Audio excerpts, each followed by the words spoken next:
welcome again. Today, the talk title is Embracing Wholeness. Now, I know all of you know this, so everything I'm going to say today, you already know. But the truth is, we have life happen. Anybody have life happen this week? Yeah. And so sometimes we have to be reminded. So today, I'm not only going to talk about it, we're going to have some tools that I'm going to give you in addition to some of the things that we'll go over today. So Ernest says this. There we go. Ernest Holmes says, the spark which burns, this sounds like a little echo coming back. The spark which burns at the center of our own soul is caught from the living and the eternal flame of spirit. Our charge then is to recognize, nurture, and express this divine spark of wholeness.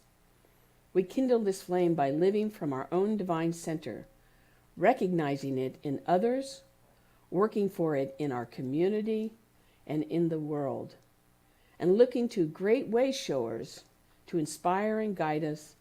In this, the universe knows us as whole. So in my prayer, I mentioned the people that are in service here. The universe sees them as whole. The universe sees you as whole, whether we see ourselves as whole or not. So when I first started coming to Science of Mind, they threw, in fact, can you do me a favor, Emma? Turn on that light over there. I stood up there and I listened to all these people talk. The light's on the left side over here. Thank you. Just for a moment, so hang out. They had all these words, and I'm like, what are they talking about? Order, joy, balance, peace, all this stuff. And the reason why I question it is because it didn't fit my life. It wasn't me. It wasn't my experience at the time. And I think as I've grown, obviously I understand what that means, but at the time it didn't make sense. So I had to investigate these words. I had to look at them and say, well, what do they really mean? And I had to have faith. This is the critical part. I had to have faith in the teaching and the people that were around me, and to realize that the words they were talking about had power. So as you can see on the wall over there, and I put this up there on purpose, and there's some chairs that are kind of taken away from it, but it's okay. These are words, what we call qualities of God. Because what we're trying to do here on earth right now is to emulate those qualities. And they don't look like they have much power, but you need to know every single one of them has so much power. And when we embody it and when we give it away, we enable people to have that same feeling. It's a feeling that comes to us. So those words are up there. You can take a picture of them. I invite you. In fact, I've had that probably about 7-8 years up on a wall, because I really believe in those, and they've guided me, and they guided my life when my life did not look very good. So I invite you to take a picture of that and put it up on a wall somewhere. All right, so go ahead and close that off. Thank you. So the point of this is that when we really embrace these qualities, when we really say, yeah, that's who I am, then what happens is, and this is what I think makes Science of Mind so different than a lot of other faiths, is that when we really embrace this, we get to see that. You understand what I'm saying? We actually visualize it in our world. And to me, that's the consciousness that's making us move in our lives and do our work. So keep that in mind. So I have a story of the prodigal son. We all know about that story, right? I'm not going to get into the Bible. I'm going to give you a little paraphrase of this. But basically it comes down to there were two brothers, and one of them decides he's going to go out into the world. He's going to go explore life.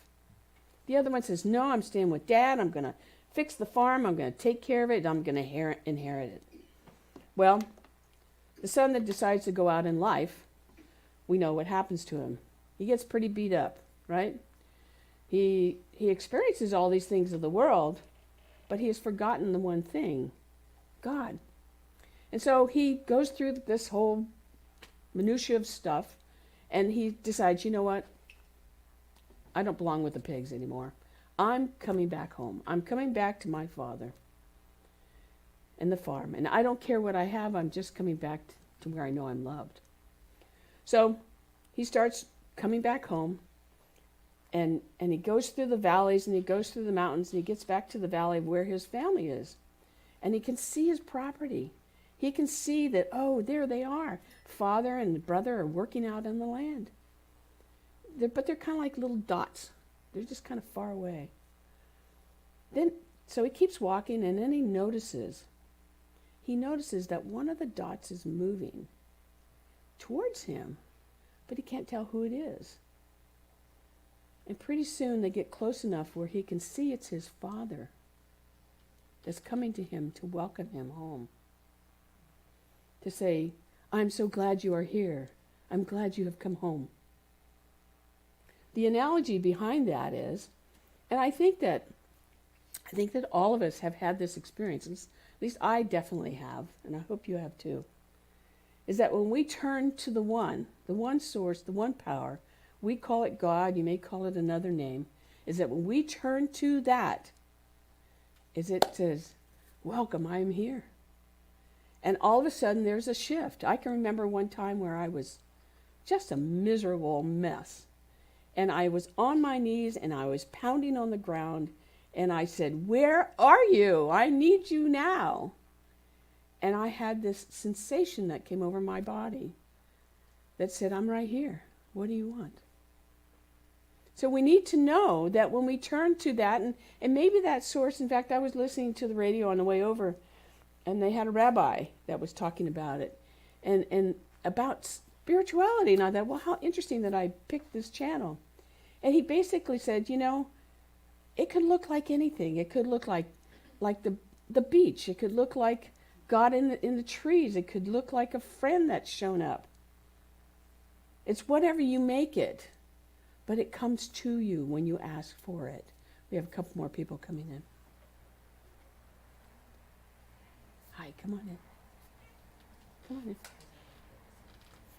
So I just want you to absorb this, that Spirit is here right now with you, and all you have to do is ask. Don't be afraid of it. Ernest Holmes says this. He said, God turns to us as we turn to him. I'm going to add, God turns to us as we turn to her today. Hey, you. Long time. Our more beautiful thought could not be given than this. There's always a reciprocal action between the universe and the individual mind. As we look at God, God looks at us. God, or I call it the quality of God, comes to us as we come to him or her or to it. So when you want to feel that, just ask yourself, and today I'm going to give you a sheet which has all these qualities on it. And it's very powerful. I created this with another student in 2003. That's how long I've kept this, because it's so powerful. So the bottom line is, it is done to us, unto us as we believe, and act as though I am and I will be. It's funny, I've heard that comment, act as though, in business. But it's all over. Act as if, and it shall be. So I have some concepts that we have to embrace to understand this. And the reason why is if we don't embrace it, if we just go, oh, well, this is just another Sunday service, then we don't really get the bottom line. So I purposely put these together for you. Here's what we have to embrace. The first two come together. We are naturally, irresistibly drawn to wholeness. There's something within us that yearns to discover that which makes us whole. How many of you here would say you feel that yearning, but don't know what it is? All of you have a yearning. There is a yearning inside of you that says, I want to be a teacher. I want to live in a tiny house. I want to travel the West Coast. There's that yearning that says, I want to be. That's you. That's a real you. The second one is realize the peace and joy that we inherently know is by a divine birthright. What do I mean by that? What I mean by that is you do not have to go get this stuff. When you were born, it was inside of you. All of those qualities of God are already yours. They were already yours, and we don't have to go get it from anybody. It belongs to us. It belongs to you. You are already it. And if anybody has told you're not, come see me. And I'll remind you that you are already it. God wants us to embrace our wholeness. We say here a lot, we are an expression of God. As that expression, I don't care if you're a teacher, you're retired, you have children, you don't have children, whatever's going on in your life, God wants you to embrace who you are. You are perfect, whole, and complete, just the way you are. Even if you're having a bad day and fall off a ladder.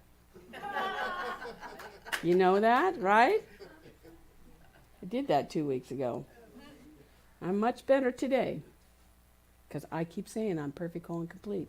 I keep talking to my leg and saying, you're going to be fine. And it's kind of getting better, so there we are. The key to living wholeness is the realm of consciousness. Okay, so how many of us think on a daily basis that we're whole? Oh, you do? Good. Yay! I don't always do that.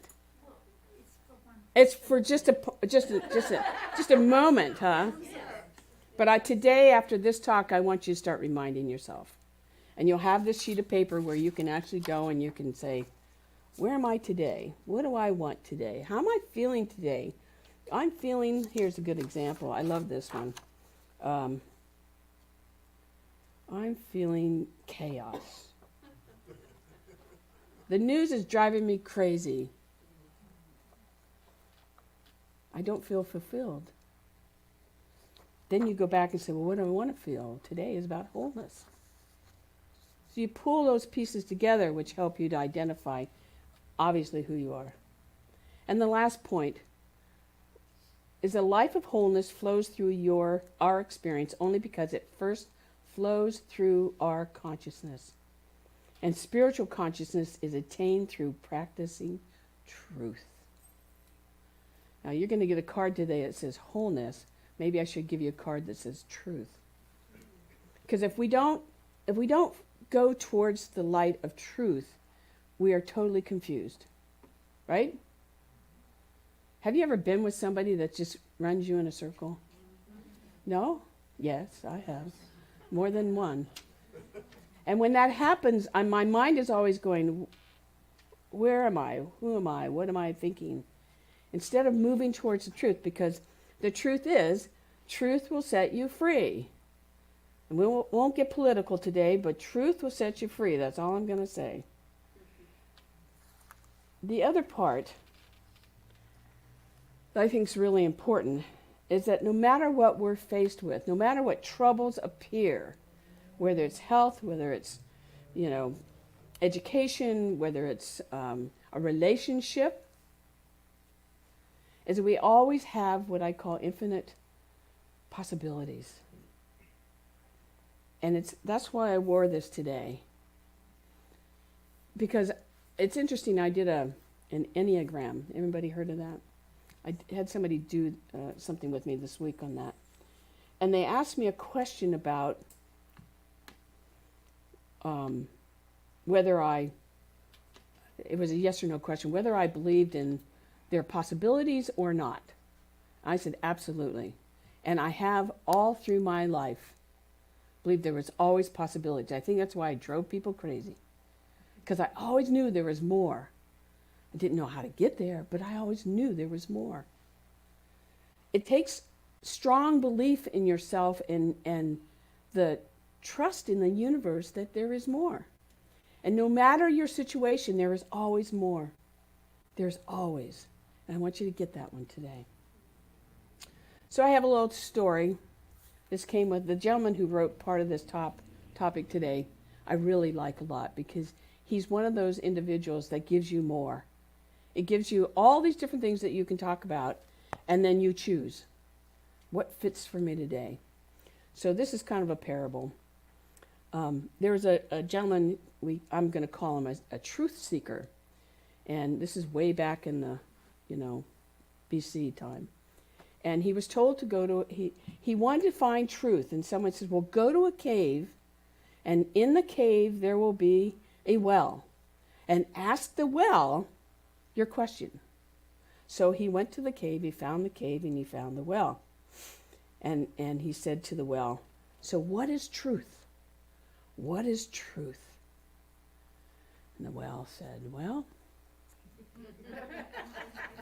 go to the village. There's a crossroad. And at the crossroad, you will find what you are seeking. It's like, okay, well, so he was really enthusiastic. I'm going to go find my answer at the crossroads. So he goes to the crossroads, and he finds there are 3 very uninteresting shops, stores. And one of the stores is selling metal.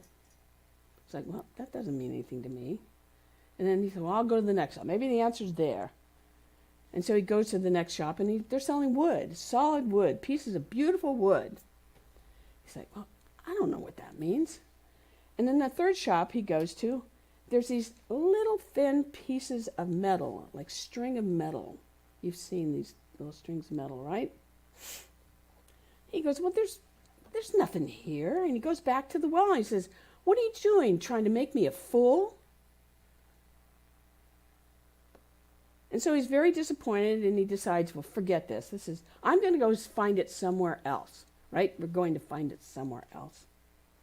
So as the years pass, he becomes older, walks a little slower. We can relate to this, right?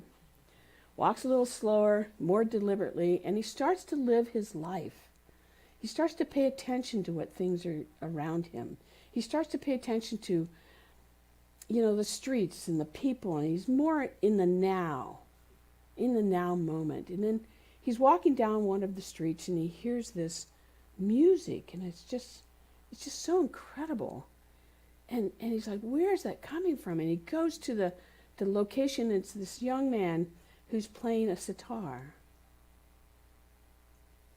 And so he decides, I'm going to stop, and I'm going to just, I need to hear this. This just feels so good. So he sits down, but he doesn't sit like in the back. He sits right in front of the person that's playing the sitar. And he's so amortized by this sound that he starts to look at the sitar. And he notices 3 things. It's made out of wood, metal. I have forgotten already. And string. Thank you, whoever knew that. And string. And he realizes, oh, that's what the message was. The message was, we can't look at the fragments like they're by themselves, like they're separated. We have to look at the whole picture, the whole thing. Because when we look at the fragments separately, we feel that way. But when we see the fragments as whole, a deeper meaning of reality comes to play. So for me, what that really comes down to is when I look at myself as being separate from, even when I fell, the first words I heard my mind say to me was breathe. I had no idea how much I was injured. I had no idea what the results were going to be, but I heard breathe, and you're okay. So I still, at that moment, was conscious enough to know that I'm perfect, whole, and complete, even though it's been quite a way back. Do you know what I'm saying? That's what life is like. Sometimes we feel like I have some real good words I could use, but I won't. It doesn't feel very good. And so we have to look beyond that to what is it that brings me and makes me more perfect, whole, and complete, and right now. And forget what anybody else has told you. If they've told you that you're not okay, you don't want to be around them. You don't need to be around them. it isn't necessary, because you want to hang out with people who love you and care about you. So thank you for being here today. So I have 3 more points. First point is, seek the kingdom and it shall be revealed. I talked about that earlier. Seek God. I say this all the time to myself when I don't know the answer. Reveal to me that which I need to know. I think it was 3 or 4 weeks ago, I didn't know what to say in my talk, and God came back with one word. It was kindness. That kindness has served many other people because of that. See, Jesus said, advise that we seek the kingdom of holiness first, then the thing of this world will be added to our lives. What that means to me, because, we have all these ways of saying these pretty verbiages, but what that means to me is that I look for what's going to make me feel whole. I ask for it, so it must be revealed. So I do this, I don't know if most of you, I don't think have heard this, but I'll ask somebody when they don't realize it. I'll say, well, how much is 2 plus 2? And they go, 4. I said, that's right. It is 4. It's not 6. It's not 2. It's not 12. It's 4. The law must provide. And we have to believe that that's possible. That's our faith coming forward. And how do we do this? Well, there's all these magical ways: meditation, prayer, contemplation, visioning. Well, I can tell you when I was doing all this and learning all this, I was like, I'm in the middle of the day, I'm working, I'm driving, I don't have time to do meditation, prayer, and all this other stuff.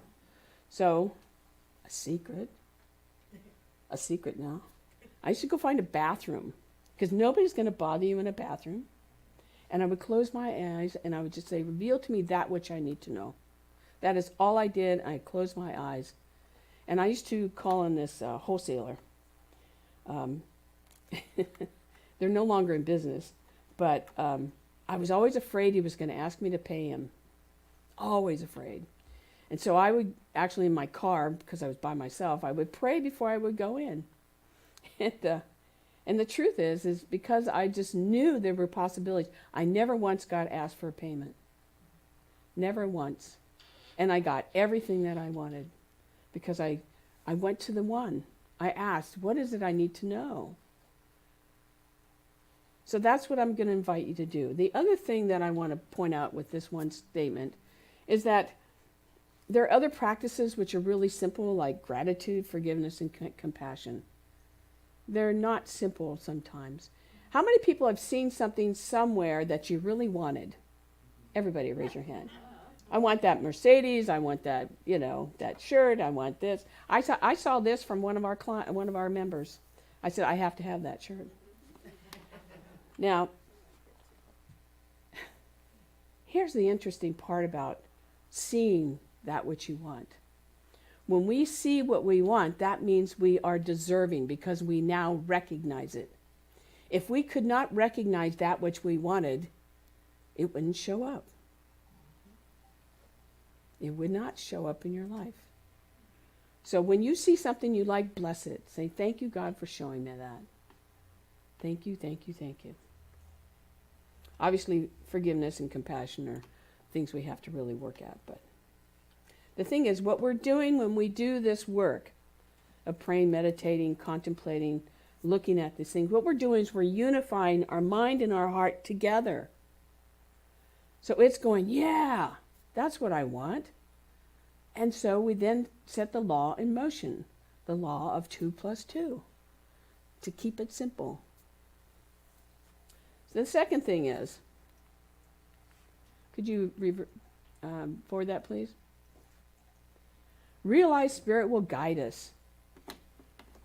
It's so easy to get caught up that I'm alone, that nobody's going to be there, nobody's going to help me, I'm not going to get fixed, what I want isn't going to happen, and my goodness, I want you to realize Spirit will always be there for you, no matter what it looks like.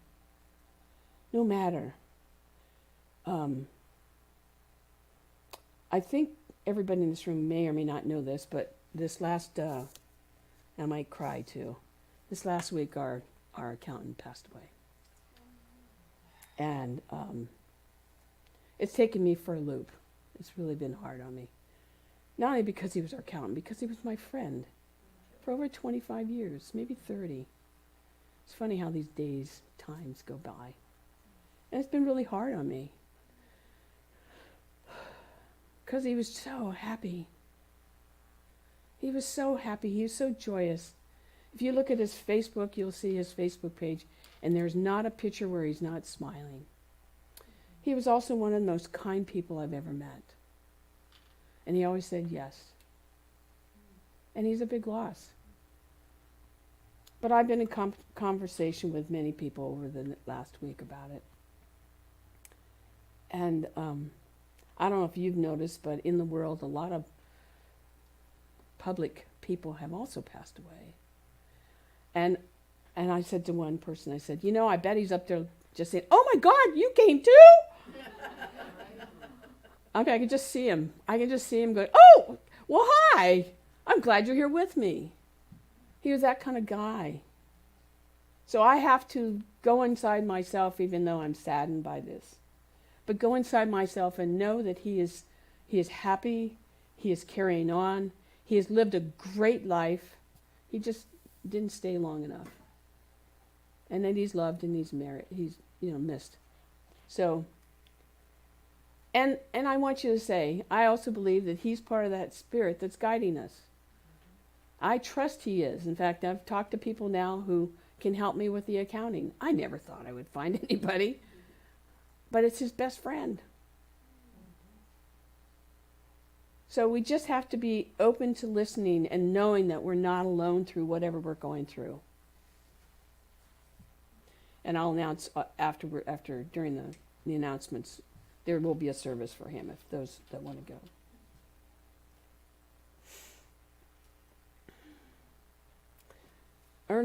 Werner Erhard said this. He said, the conditions for transformation are not present when people are hungry. So we take charge of our life, practice dominion, and clear the circuits of our consciousness in order to make ourselves ready to experience wholeness. The circuits are what's up here. What's in our mind? Two things, our mind and dominion. We have dominion over our lives.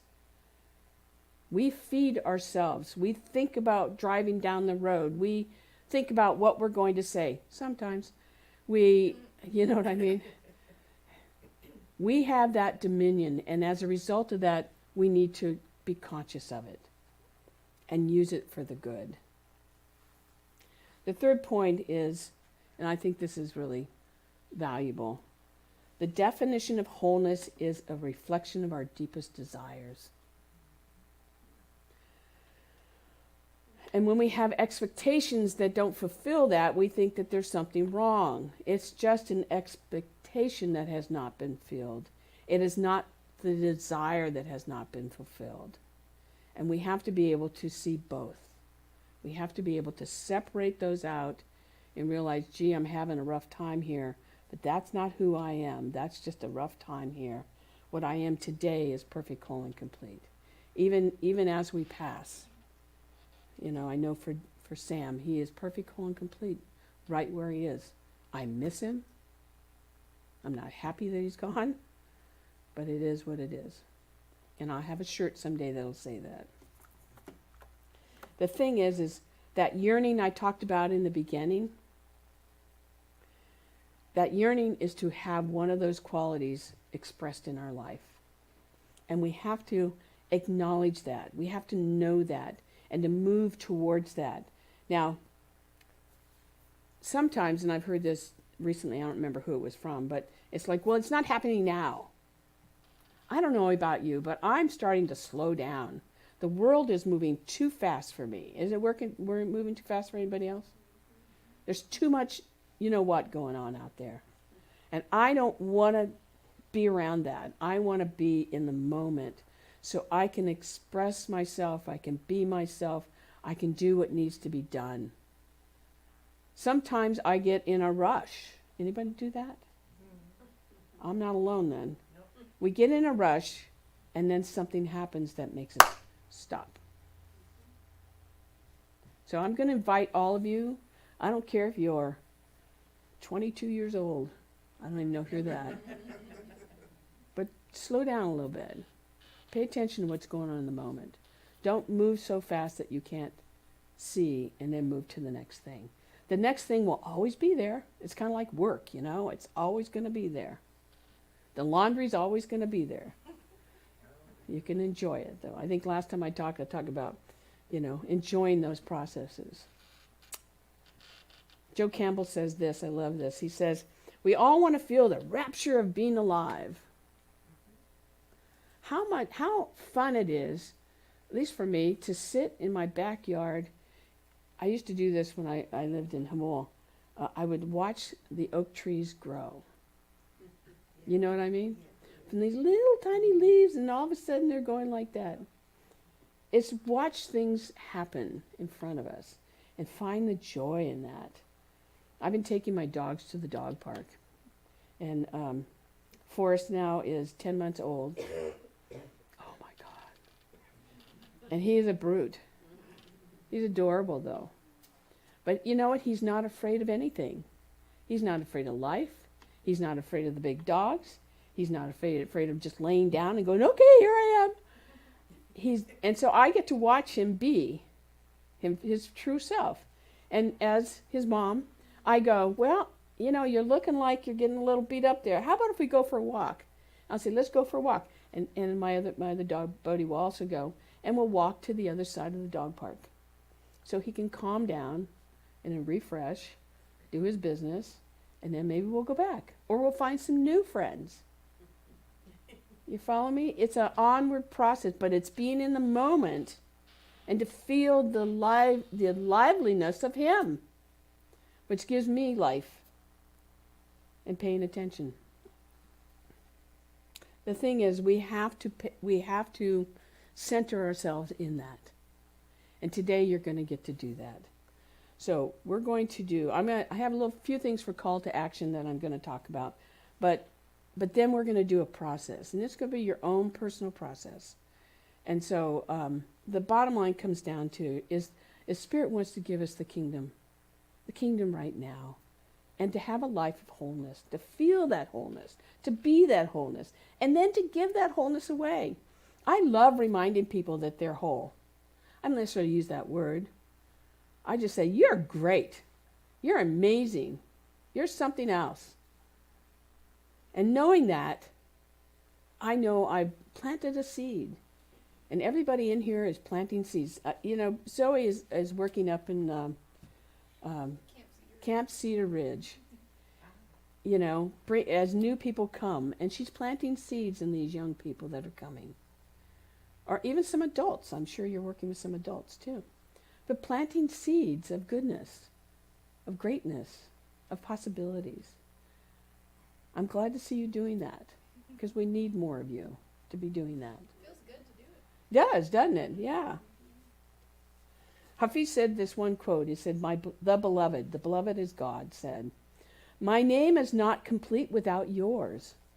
I'm made whole by your life. Each soul completes me. So you're completing Spirit's expression of God in the world. You need to know and claim that as who you are. It's really kind of cool when you realize, oh, wow, I'm really doing something that's special. I think it's really important that you realize that. So our charge really is to do the work. Just do this work. I always say give it away, because if you give anything away that you've learned here, that means you've learned it, right? Right? You've learned it. You have learned it. So we're going to do a little process, and I'm going to have him turn the video back on.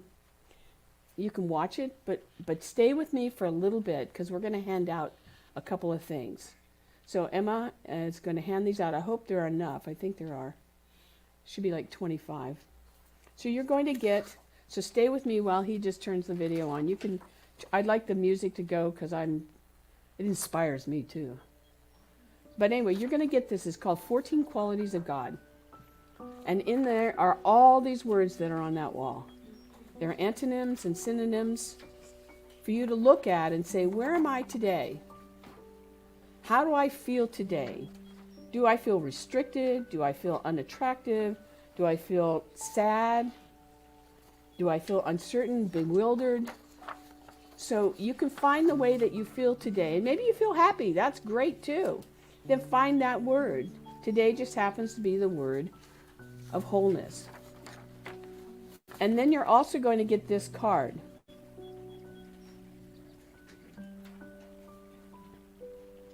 You're going to get this card, and this is to put on your refrigerator for you to remember that you are whole, perfect, whole, and complete, just the way you are. All right?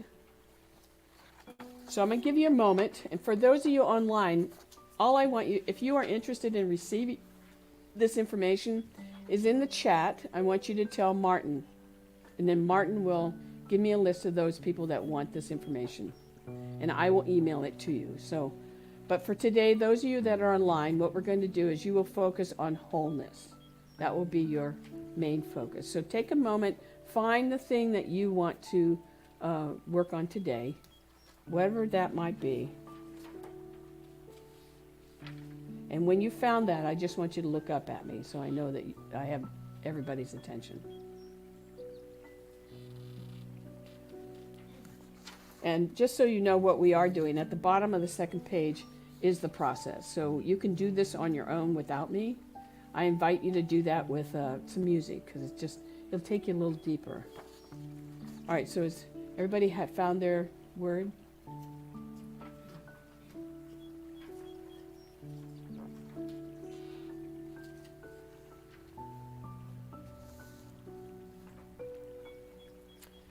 So let me just tell you why I came up with this.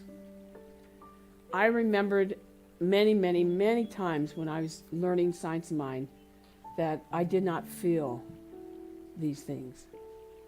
I felt like, I'm not that, or how could I feel this? And so what I had to do is create a mantra. And so I created a very simple mantra, and the mantra was, God is your quality. So for me, a lot of times it was peace, or wholeness, or love. And I am that quality. And I would repeat that over and over and over for a really long time. And what happened to me over the period of time is I could feel my whole system, my heart and my mind, lifting up. And when I felt like I was done, I was done. And I went on my day. But I think that we have life happen to us a lot. And I think the news and the radio kind of takes us in a different direction. And sometimes we need something to bring us back. So that's what this tool is, to help you bring you back. So has everybody found their quality they want to practice?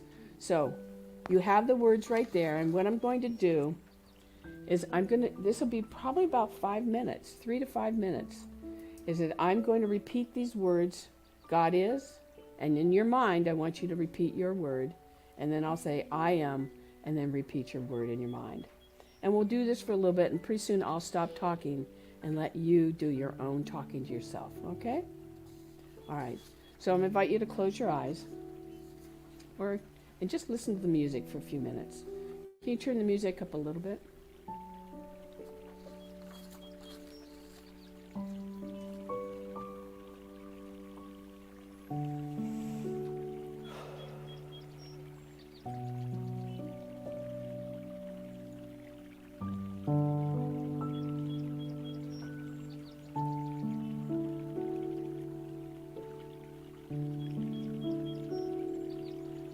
God is the I am the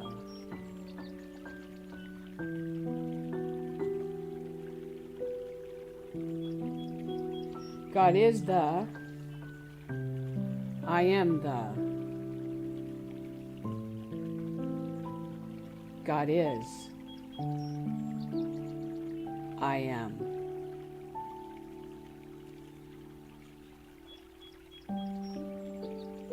God is, I am.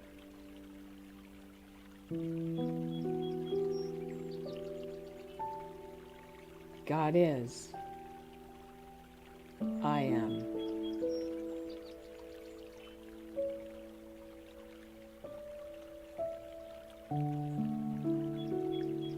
God is. I am.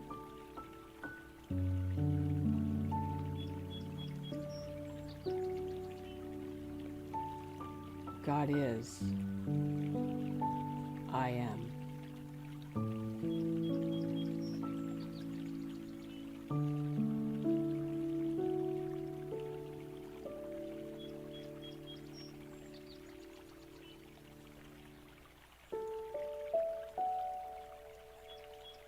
God is. I am.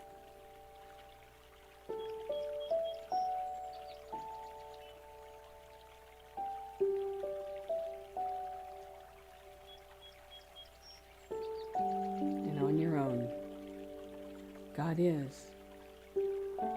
I am.